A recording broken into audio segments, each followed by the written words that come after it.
तेजस्वी यादव का ये कहना कि हम 243 सीटों पर चुनाव लड़ने जा रहे हैं, इसका मतलब ये है कि गठबंधन मजबूती से 243 सीटों पर चुनाव लड़ेगा, क्योंकि तेजस्वी यादव ने मंच से जो बात कह दी वो वायरल हो गई। 16 दिन लगातार राहुल गांधी के साथ वोटर अधिकार यात्रा में अगर एक चेहरा था तो वो तेजस्वी यादव का ही था। उनके साथ लेफ्ट के एक हैं, वो भी साथ ही चलते रहे। तेजस्वी यादव अपना चेहरा खुद ही घोषित कर रहे हैं, खुद ही बना रहे हैं, इस बात में कोई शक नहीं। नमस्कार दोस्तों, आप देखना शुरू कर चुके हैं 4 PM यूपी। आप देख रहे हैं कि बिहार की राजनीति में हलचल मचाने वाली तेजस्वी यादव का एक बयान फिर से महागठबंधन के भीतर की खींचतान को उजागर करता दिख रहा है। क्या है वो बयान, आपको हम सुनाते हैं। हम फिर आप लोगों के बीच आएंगे और इस बार 243 सीट पर तेजस्वी चुनाव लड़ेगा। काटी हो, मुजफ्फरपुर हो, बौछारा हो, गाय घाट हो, अपर हमार मुन्ना जी का क्षेत्र हो, हर जगह से तेजस्वी चुनाव लड़ने का काम करेगा। आप सब लोगों से अपील है कि तेजस्वी को देख करके वोट दीजिए, तो बिहार को आगे ले जाने का काम करेगा।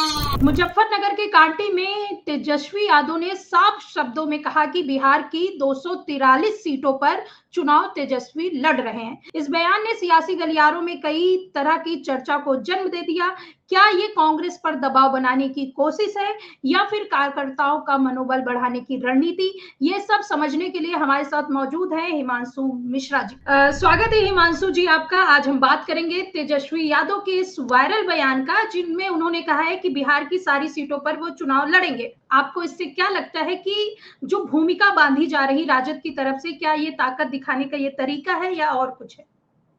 देखिए, बिहार की पॉलिटिक्स सुष्मिता और भी ज्यादा दिलचस्प होती जा रही है। हम एनडीए खेमे की अभी तक बात करते आए हैं कि किस तरह से वहां पर टूट होती हुई दिखाई दे रही है। चिराग पासवान हो, मांझी हो, नीतीश कुमार हो या भारतीय जनता पार्टी भी अब अपना रंग दिखाने की कोशिश कर रही है, अपना शक्ति प्रदर्शन करने की कवायद में है। अब इंडिया गठबंधन में भी कुछ वैसे ही होता हुआ दिखाई दे रहा है। प्रेशर पॉलिटिक्स की तरफ तेजस्वी यादव जाते हुए दिखाई दे रहे हैं। तेजस्वी यादव ने जो बयान दिया है, हालांकि अगर उसको वाइड रेंज में देखें, उसे व्यापक तौर पर देखें, तो उन्होंने कुछ गलत नहीं कहा है। तेजस्वी यादव पिछली बार बिहार में सबसे ज्यादा सीटें जीत कर आए थे। सबसे ज्यादा से मतलब है कि जितने भी दल चुनाव लड़ रहे थे उनमें सबसे ज्यादा सीटें तेजस्वी यादव की पार्टी आरजेडी जीती थी, इस बात में कोई दो राय नहीं है। ऐसे में सबसे बड़ा दल आज की तारीख में भी अगर पिछले चुनाव को ध्यान में रखते हुए देखें तो आरजेडी ही है। लालू प्रसाद यादव की पार्टी है, तेजस्वी यादव जिसका नेतृत्व कर रहे हैं वो पार्टी है। ऐसे में तेजस्वी यादव अगर ये कह रहे हैं कि हमारे चेहरे पर वोट दीजिएगा तो कुछ गलत नहीं कर रहे हैं। देखिए, तेजस्वी यादव ने अभी वोटर अधिकार यात्रा हुई थी, उसमें राहुल गांधी को प्रधानमंत्री का चेहरा बना दिया। अब प्रधानमंत्री का चेहरा अगर राहुल गांधी है तो फिर मुख्यमंत्री का चेहरा कौन होगा? जाहिर तौर पर जो बोल रहा है वही होगा, क्योंकि अगर राहुल गांधी केंद्र की राजनीति संभालेंगे तो फिर उनके साथ चलने वाला जो व्यक्ति है, जो नेता है, वो राज्य की पॉलिटिक्स संभालेगा। सहयोग राहुल गांधी का रहेगा, सहयोग कांग्रेस पार्टी का रहेगा, लेकिन तेजस्वी यादव इस बात को बताने की कोशिश कर रहे हैं। उस वक्त भी इस बात को लेकर खूब चर्चा हुई थी कि अपने नाम को तेजस्वी यादव ने खुद ही आगे बढ़ा लिया। अब तेजस्वी यादव ने अपने नाम को खुद आगे बढ़ाया, इसमें कुछ गलत बात भी नहीं है। कांग्रेस पार्टी के पास कोई चेहरा नहीं है बिहार के अंदर, इस बात को आप मानकर चलिए। कांग्रेस पार्टी राहुल गांधी के भरोसे है। जो मौजूदा राजनीतिक परिप्रेक्ष्य आप देखेंगे, और राहुल गांधी केंद्र की राजनीति करते हैं, किसी राज्य विशेष की राजनीति नहीं करते हैं, इस बात को भी आप समझिए। बिहार के अंदर ना भारतीय जनता पार्टी के पास कोई चेहरा है, ना ही कांग्रेस पार्टी के पास चेहरा है, जबकि ये दोनों ही दल केंद्र की राजनीति करते हैं। एक तरफ प्रधानमंत्री नरेंद्र मोदी हैं जो सबसे बड़े चेहरे के तौर पर हैं, और इधर राहुल गांधी है। ऐसे में तेजस्वी यादव अगर ये कह रहे हैं कि हम 243 सीटों पर चुनाव लड़ेंगे, तो इसका मतलब क्या है? 243 सीटों पर अकेले चुनाव नहीं लड़ेंगे, ये सीधी सी बात है। कोई भी दल अकेले चुनाव 243 सीटों पर नहीं लड़ेगा। और ये मांझी कह रहे हो या फिर चिराग पासवान कह रहे हो, ये तो छोटे ही दल हैं। जब ये 243 सीटों की बात कर सकते हैं, तो तेजस्वी अगर कर रहे हैं तो बहुत बड़ी बात है। और तेजस्वी यादव ने साबित करके भी दिखाया। पिछली बार मुझे याद है 135 के करीब सीटें इन्होंने चुनाव में ये लड़े थे और जीती भी। सबसे ज्यादा सीटें इन्होंने ही जीती थी पिछली बार। भारतीय जनता पार्टी एक सीट कम रह गई थी। ऐसे में तेजस्वी यादव का ये कहना कि हम 243 सीटों पर चुनाव लड़ने जा रहे हैं, इसका मतलब ये है कि गठबंधन मजबूती से 243 सीटों पर चुनाव लड़ेगा, क्योंकि तेजस्वी यादव ने मंच से जो बात कह दी वो वायरल हो गई। अब गोदी मीडिया इस बात को प्रचारित कर रहा है कि कांग्रेस को बहुत बड़ा झटका लग गया। अगर तेजस्वी यादव को अकेले ही चुनाव लड़ना होता तो फिर राहुल गांधी के साथ वो एक दिन वोटर अधिकार यात्रा में शामिल हो जाते। 16 दिन लगातार राहुल गांधी के साथ वोटर अधिकार यात्रा में अगर एक चेहरा था तो वो तेजस्वी यादव का ही था। उनके साथ लेफ्ट के एक हैं, वो भी साथ ही चलते रहे। ऐसे में नेता बाकी आए गए, ऐसा होता रहा। तो राहुल गांधी से अगर कोई दिक्कत होती तेजस्वी यादव को, या फिर पॉलिटिकल कोई डर होता, तो फिर तेजस्वी यादव इस बात का जिक्र कर रहे होते तो इस पर हैरानी जताई जाती। लेकिन तेजस्वी यादव एक बात और कह रहे हैं कि मेरे चेहरे पर वोट दीजिएगा। बहुत बड़ी बात है। तेजस्वी यादव अपना चेहरा खुद ही घोषित कर रहे हैं, खुद ही बना रहे हैं, इस बात में कोई शक नहीं। और राजनीति में अक्सर होता है, जब गठबंधन की राजनीति दल करते हैं तो फिर कांग्रेस पार्टी हो या फिर कोई और दल हो, अपने तौर पर ये चाहते हैं कि हमारा फेस बने, हम आगे आए। ऐसे में तेजस्वी यादव ही बिहार का चेहरा है विपक्ष में, इस बात में कोई दो राय नहीं है। और उन्होंने अपने आप को साबित भी किया है, एक बार डिप्टी सीएम भी रह चुके हैं राज्य के अंदर। लालू प्रसाद यादव की जो राजनीति है वो दशकों तक बिहार में रही है, उसको जंगल राज के तौर पर खूब प्रचारित किया जाता है इन दिनों। हालांकि उस वक्त जो हालात थे वो सभी जानते हैं, इसमें कुछ बताने या छिपाने की जरूरत नहीं है। लेकिन तेजस्वी यादव नए दौर के नेता हैं, युवा नेता हैं। लालू प्रसाद यादव ने अगर कुछ गलत किया है, अब चारा घोटाला उनके ऊपर इतना बड़ा आक्षेप लगता है, तमाम और भी आरोप लगते हैं, लैंड फॉर जॉब के मामले में तेजस्वी यादव खुद ही फंसे हुए हैं। तो ऐसे में जो बीत गया है उसको तो नहीं बदला जा सकता है, लेकिन तेजस्वी यादव आने वाले भविष्य को लेकर बातें जरूर कर रहे हैं और राजनेताओं के ऊपर आक्षेप लगे हैं। इसका मतलब ये नहीं है कि वो आम जनता की बात नहीं कर सकते हैं। और सीधी सी बात यह है कि हमको अल्टरनेटिव चाहिए। आम जनता को क्या चाहिए? आम जनता को चाहिए जो उनकी समस्याओं के बारे में बात करे। 2014 से पहले प्रधानमंत्री नरेंद्र मोदी आम जनता की बात करते थे, कहते थे कि रुपया जो है इतना पतला क्यों होता जा रहा है डॉलर के मुकाबले। स्मृति ईरानी छाती पीटती थी सड़क पर सिलेंडर लेकर, किस तरह से जावड़ेकर साहब मंच पर आते थे, प्रेस कॉन्फ्रेंस करते थे, कहते थे 35 रुपए में 45 रुपए में मैं पेट्रोल दूंगा। तो ये सारे नेता अब गायब हैं। गायब इन द सेंस उनके वादे, उनके दावे, उनकी चीजें सब गायब है। तो भारतीय जनता पार्टी कोई दूध की धुली है ऐसा तो है नहीं। आम जनता के हक की बात जो भी करेगा जनता उसको अपने सिर पर बैठा लेगी, और जो अपनी मनमानी करेगा, तानाशाही पर उतर आएगा, कहेगा कि हम कुर्सी पर बैठ गए हैं तो हम सब कुछ हो गए हैं, तो फिर जनता उतार कर नीचे भी उसको बैठा देगी और फिर दूसरे को मौका देगी उस कुर्सी पर। तो लोकतंत्र में तो ऐसा ही होता आया है और लोकतंत्र की यही खूबसूरती भी है। हमारे देश के अंदर लोकतांत्रिक व्यवस्थाएं जिस सलीके के साथ चलती आई हैं अभी तक, उसने दुनिया को एक संदेश दिया है। हम तमाम देशों में चले जाते हैं, हमारे पड़ोसी देश चीन में देखिए, रशिया में देख लीजिए वहां पर क्या होता है, नॉर्थ कोरिया में देख लीजिए, मतलब तमाम ऐसे देश हैं जहां पर लोकतंत्र का मतलब लोकतंत्र तो है नहीं और उल्टा जो ऑटोक्रेसी है वो हावी है वहां पर। ऐसे में लोकतांत्रिक देश भारत, यहाँ पर चुनाव होते हैं, चुनाव में जनता तय करती है कि क्या करना है। अब आरोप जो लग रहे हैं, देखिए ये बहुत इंटरेस्टिंग बात है कि बिहार के चुनाव में तेजस्वी यादव को जो बूस्ट मिला है वो किस बात से मिला है। तेजस्वी यादव अभी तक रोजगार का जिक्र कर रहे थे, अभी तक तमाम और चीजों का जिक्र कर रहे थे, जनता से जुड़ी हुई बातें कर रहे थे। राहुल गांधी ने वोट चोरी का एक मुद्दा उठाया, उन्होंने इस बात के सबूत भी दिए। कर्नाटका की एक विधानसभा सीट को लेकर उन्होंने कहा कि ये गलतियां हुई हैं और इस पर चुनाव आयोग से जवाब मांगा। हालांकि ये बात अलग है कि ज्ञानेश कुमार जी सामने आए, कहे 7 दिन के अंदर, मतलब पता नहीं क्या ही उनके दिमाग में रहा कि 7 दिन के अंदर अगर आपने हलफनामा नहीं दिया तो हम आपकी बात झूठी मान लेंगे। मतलब ये कोई तरीका नहीं होता है। खैर इसको लेकर काफी चर्चा भी हो चुकी है। लेकिन राहुल गांधी ने उन्हीं बातों को लेकर, मतलब जो आरोप उन्होंने लगाए उसी बात को लेकर वोटर अधिकार यात्रा की, और वोटर अधिकार यात्रा ने तेजस्वी यादव को ही मौका दिया, क्योंकि कांग्रेस पार्टी अपने आप में मुख्यमंत्री घोषित कर देगी और उसको वोट मिल जाएगा, ऐसा नहीं है। गठबंधन की राजनीति में अब देखिए उत्तर प्रदेश के अंदर कांग्रेस पार्टी आएगी तो किसके नेतृत्व में लड़ेगी? अखिलेश यादव के, जाहिर तौर पर।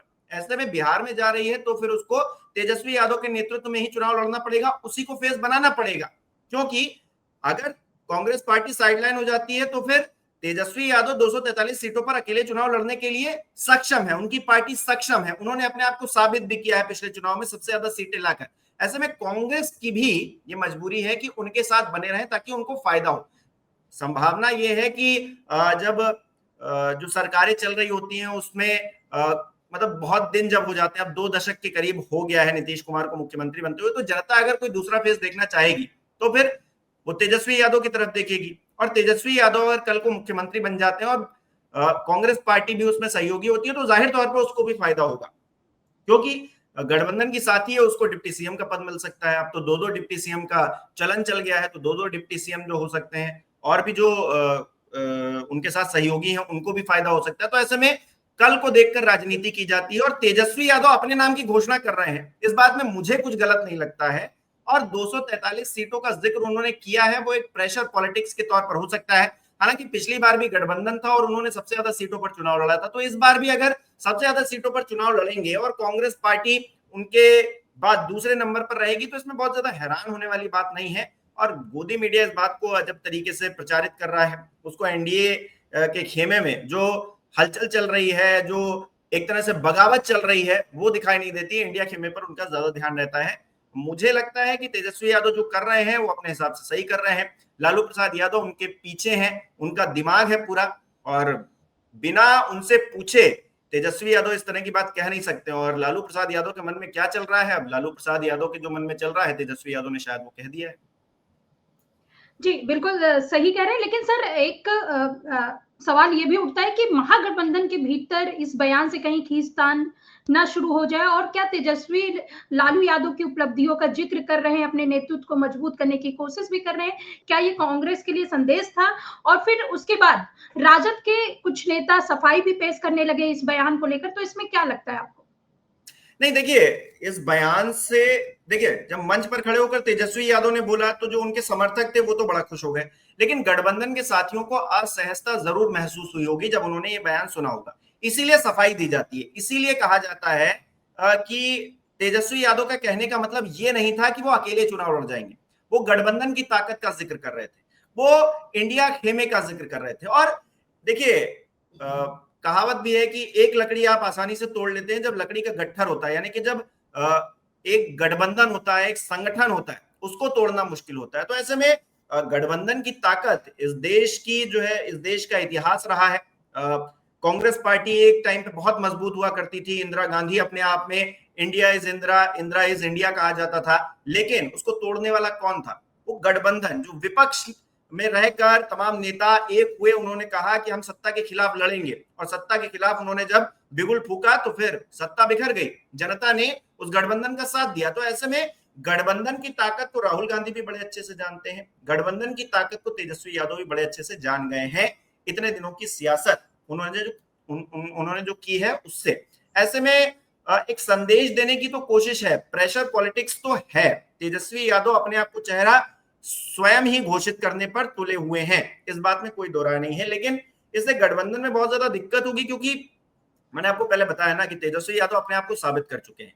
कांग्रेस पार्टी भी ये मानेगी और उसे मानना भी चाहिए। अगर वो नहीं मान रहे हैं तो अपने मुंह बड़बोली बातें, वैसी वाला मामला हो जाएगा कि आप अपने आप को स्वयंभू समझ रहे हैं। तेजस्वी यादव बिहार में रहते हैं, बिहार की पॉलिटिक्स करते हैं, उनका एक इतिहास रहा है बिहार की पॉलिटिक्स में। लालू प्रसाद यादव ने जिस तरह से इतने दिन सत्ता पर जो है कब्जा जमाए रखा है, कुर्सी पर बैठे रहे हैं, केंद्र में मंत्री भी रहे हैं। ऐसे में ठीक है, इतने सालों में उन्होंने बहुत सारे करप्शन के केसेस भी उनके ऊपर लगे हैं, बहुत सारी नकारात्मक चीजें भी हैं, लेकिन एक इतिहास है तेजस्वी यादव का। उनके समर्थकों को जुटाने के लिए उन्हें पैसे देने की जरूरत नहीं पड़ती है। तेजस्वी यादव जहां पर जाते हैं वहां पर अपने आप ही भीड़ जुट जाती है। ये इस बात का सबूत है कि तेजस्वी यादव की स्वीकार्यता बिहार में कम से कम है। उनके पास कुछ वोट बैंक ऐसा है जो उनको मिलेगा ही, और बिहार में उन्होंने ये साबित जब कर दिया है कि उनके पास सबसे ज्यादा सीटें पिछली बार थी, वो सबसे ज्यादा सीटों पर चुनाव भी लड़े थे। तो ऐसे में कांग्रेस पार्टी को ये एक्सेप्ट करने में या फिर गठबंधन के और साथियों को एक्सेप्ट करने में दिक्कत नहीं होनी चाहिए।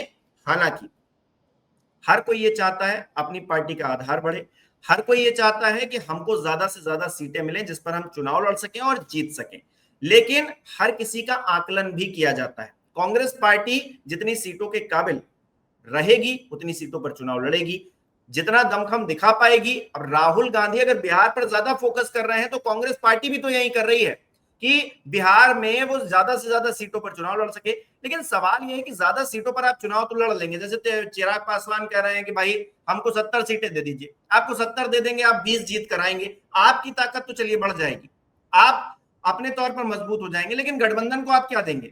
गठबंधन में अगर आप 20 सीटों पर चुनाव लड़े और 15 सीटें जीत जाए तो आप गठबंधन को कुछ दे रहे हैं। आप 100 सीटों पर चुनाव लड़े, आप 15, 20, 25 सीटें जीत जाए तो आप गठबंधन को क्या दे रहे हैं? ये तो नुकसान ही है ना एक तरह से गठबंधन की दृष्टि से अगर देखें, क्योंकि 243 ही सीटें हैं और 243 सीटों में ही हर किसी को अपना हिस्सा देना पड़ेगा और उसी में हिस्सा बंटवारा होगा। तो वो जो केक कट रहा है उसमें खाने के बाद आप कितना प्रोडक्टिव हो पाएंगे, कितना इस गठबंधन को दे पाएंगे, ये भी अपने आप में सवाल है। तो आप जहां जहां मजबूत होंगे, बातचीत इसीलिए होती है, समन्वय इसीलिए होता है, समन्वय समिति बनती है, उसके एक नेता बनते हैं, वो इसीलिए बनते हैं कि आप एक समन्वय बनाएंगे कि यहां यहां आप मजबूत हैं, पिछला आपका रिकॉर्ड ये रहा है, आपके कैंडिडेट्स ये हैं, यहां पर आपका आधार इतना है, हम आपको सहयोग कर देंगे, ठीक बात है। लेकिन अपने तौर पर आप कितने मजबूत हैं जिन जिन सीटों पर, वहां पर आप चुनाव लड़ेंगे और वहां पर आप जीतने की संभावना आपकी ज्यादा होगी तो आपको उसी हिसाब से वोट मिल जाएगा। अब देखिए नीतीश कुमार अपने उम्मीदवार घोषित किए दे रहा है, अभी गठबंधन में सीटों का बंटवारा नहीं हुआ है दोनों तरफ, और बीजेपी अपने उम्मीदवारों की घोषणा कर दिया। हमने पिछले दिनों बात भी की इस बात को लेकर कि किस तरह से एनडीए खेमे में भगदड़ मची हुई है। इंडिया खेमा और एनडीए खेमा, ज्यादा भगदड़ एनडीए खेमे में मची हुई है, जितने सहयोगी हैं वो अपने तौर पर बागी हो चुके हैं। दूसरी तरफ हम देख रहे हैं सहनी साहब को भी हमको नहीं भूलना चाहिए, वीआईपी के जो मुखिया हैं। सहनी साहब कह रहे थे एक इंटरव्यू में कि डिप्टी सीएम तो हमको ही बनना चाहिए, तेजस्वी यादव मुख्यमंत्री और हम डिप्टी सीएम। अब देखिए ये अपने आप में भी बड़ी बात है कि डिप्टी सीएम के लिए अभी से ताल ठोकी जा रही है, विपक्ष में भी, मतलब सत्ता पक्ष में तो चिराग पासवान जो कह रहे हैं, मांझी जो कह रहे हैं, कुशवाहा जो कह रहे हैं, वो तो कह ही रहे हैं, और भारतीय जनता पार्टी और नीतीश कुमार जो कर रहे हैं वो तो कर ही रहे हैं।